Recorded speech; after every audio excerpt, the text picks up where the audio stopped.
Olá, seja bem-vindo ao dia 259 da nossa leitura bíblica. Meu nome é Everton Alonso e vamos caminhando juntos para ler a Bíblia toda em um ano. Antes de iniciarmos, peço que você possa deixar o teu curtir, o teu comentário, o teu compartilhar e ativar o sininho de notificações. Assim ajuda mais o canal a crescer e mais pessoas serem impactadas pelo poder transformador da palavra do Senhor.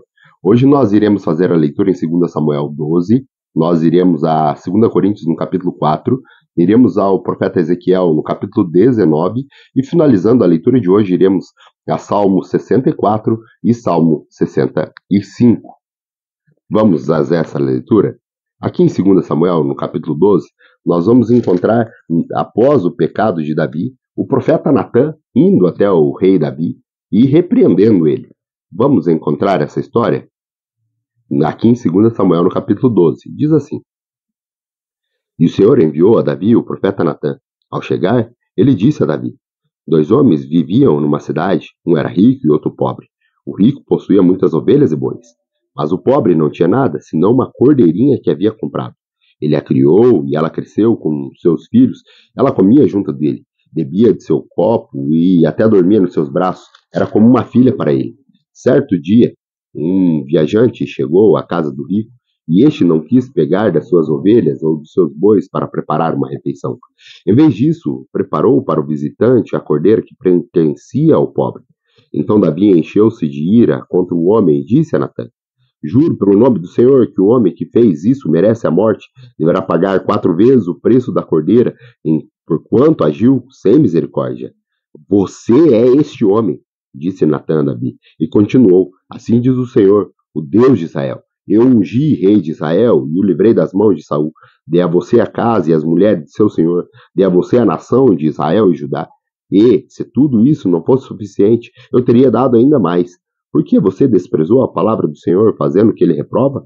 Você matou Urias, o Hitita, com a espada dos Amonitas, e ficou com a mulher dele. Por isso a espada nunca se afastará da sua família, pois você desprezou e tomou a mulher de Urias, o Hitita, para ser a sua mulher. Assim diz o Senhor: da sua própria família trarei desgraça sobre você.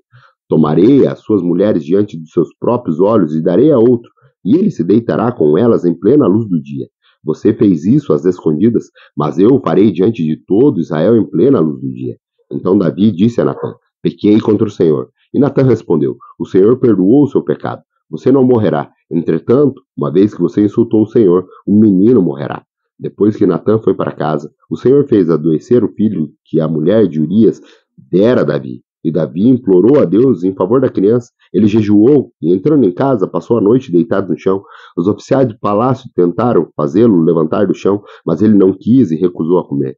7 dias depois, a criança morreu. Os conselheiros de Davi ficaram com medo de dizer-lhe que a criança estava morta e comentaram: Enquanto a criança ainda estava viva, falávamos com ele e ele não quis escutar-nos. Como vamos agora dizer que a criança morreu? Ele poderá cometer alguma loucura. Davi percebeu que os seus conselheiros cochichavam entre si. Compreendeu que a criança estava morta e perguntou: A criança morreu? Sim, morreu, eles responderam.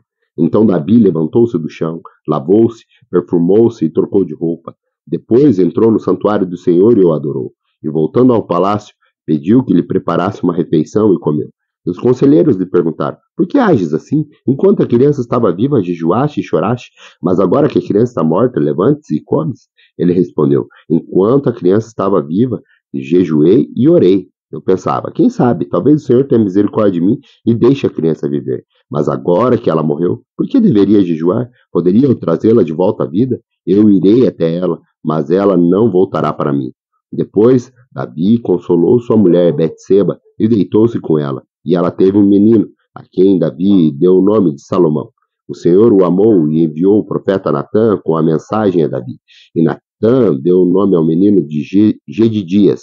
Enquanto isso, Joabe atacou Rabá dos Amonitas e conquistou a fortaleza real. Feito isso, mandou mensageiros a Davi dizendo: Lutarei contra Rabá e apoderei-me dos seus reservatórios de água.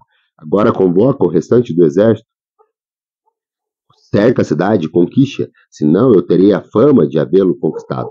Então Davi convocou todo o exército, foi a Rabá, atacou a cidade e a conquistou. A seguir, tirou a coroa da cabeça de Moloque uma coroa de ouro de 35 quilos, ornamentada com pedras preciosas, e ela foi colocada na cabeça de Davi. Ele trouxe uma grande quantidade de bens da cidade e trouxe também os habitantes, designando-lhes trabalhos com serra, picaretas e machado, além da fabricação de tijolos. Davi fez assim com todas as cidades amonitas. Depois voltou com todo o seu exército para Jerusalém. Vamos agora ao Novo Testamento. No Novo Testamento, hoje, nós iremos fazer a leitura de 2 Coríntios, no capítulo 5, onde o apóstolo Paulo ele vai falar sobre a nossa habitação celestial e também o ministério de reconciliação. Vamos a essa leitura da nossa habitação celestial e também o ministério da reconciliação? Diz assim, 2 Coríntios, capítulo 5. Sabemos que, se for destruída a temporária habitação terrena em que vivemos, temos da parte de Deus um edifício, uma casa eterna nos céus, não construída por mãos humanas. Enquanto isso, gememos, desejando ser revestidos da nossa habitação celestial, porque, estando vestidos, não seremos encontrados nus. Pois, enquanto estamos nessa casa, gememos e nos angustiamos, porque não queremos ser despidos, mas revestidos da nossa habitação celestial, para que aquilo que é mortal seja absorvido pela vida. Foi Deus que nos preparou para que esse propósito, dando-nos o Espírito como garantia do que está por vir. Portanto, temos sempre confiança e sabemos que enquanto estamos no corpo, estamos longe do Senhor, porque vivemos por fé e não pelo que vemos. Temos, pois, a confiança e preferimos estar ausente do corpo e habitar com o Senhor. Por isso, temos o propósito de lhe agradar, quer estamos no corpo, quer o deixamos, pois todos nós devemos comparecer perante o tribunal de Cristo, para que cada um receba de acordo com as obras praticadas por meio do corpo, quer sejam boas, quer sejam más. Uma vez que conhecemos o temor ao Senhor, procuramos persuadir os homens. O que somos está manifesto diante de Deus e esperamos que esteja manifesto também diante da consciência de vocês.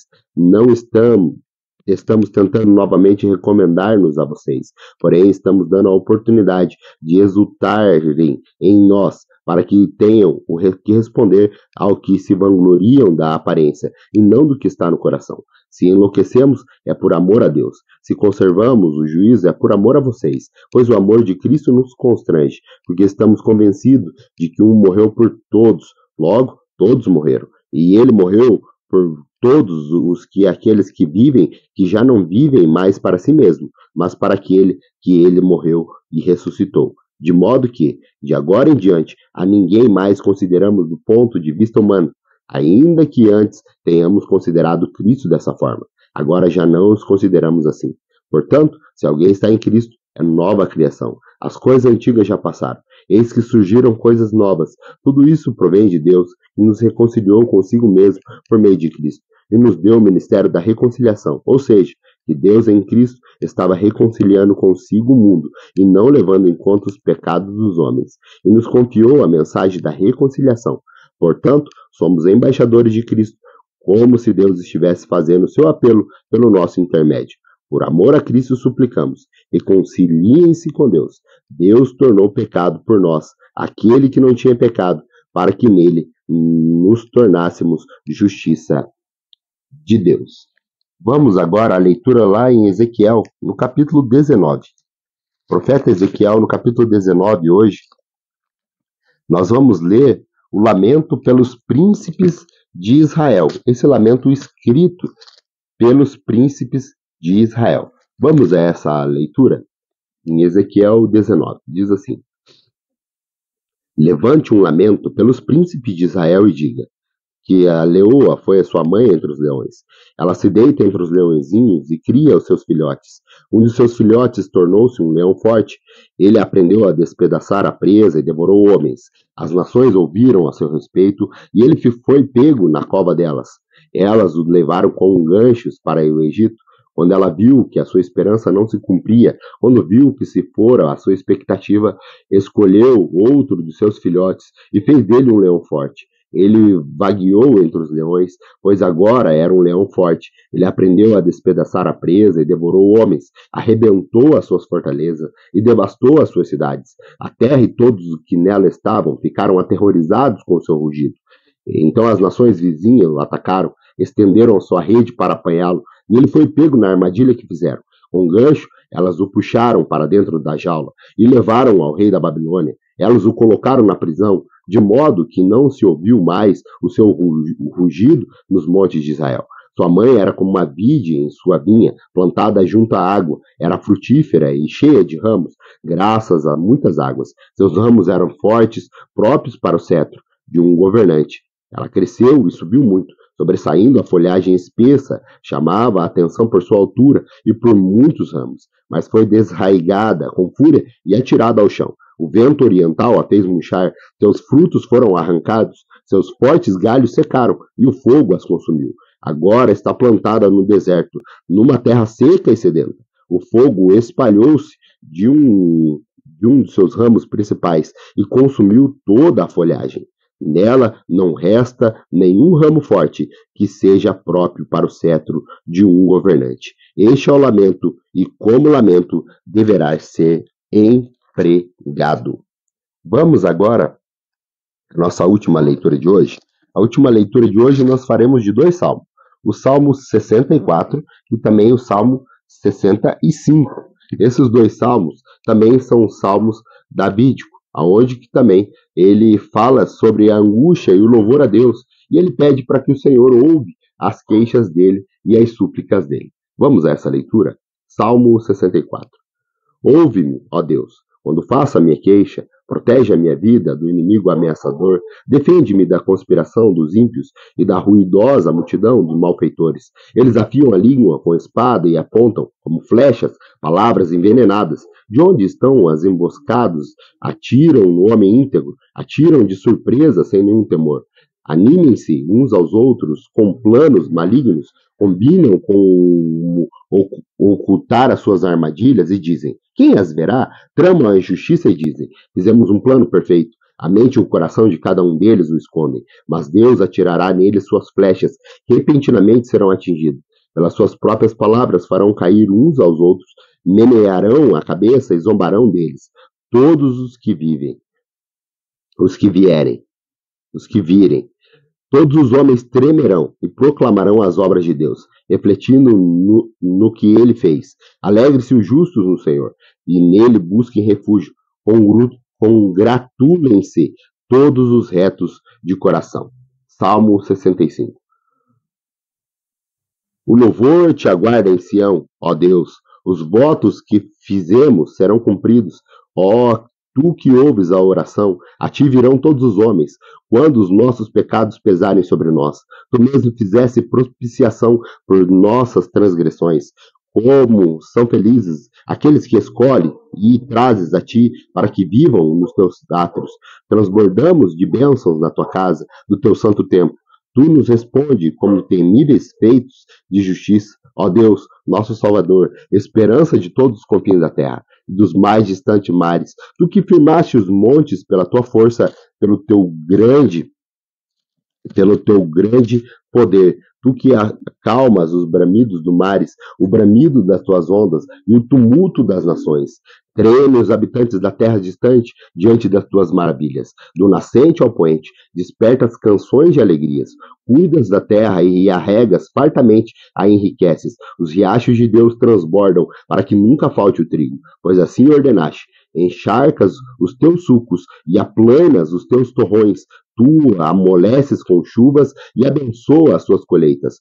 Coroas o ano com a tua bondade, e por onde passas emana fartura. Fartura vertem as pastagens do deserto, e as colinas se vestem de alegria. Os campos se revestem de rebanho, e os vales que cobrem de trigo. Eles exultam e cantam de alegria. Grato pela tua companhia, se Deus nos permitir, voltaremos amanhã com mais um dia da nossa leitura bíblica. Até lá.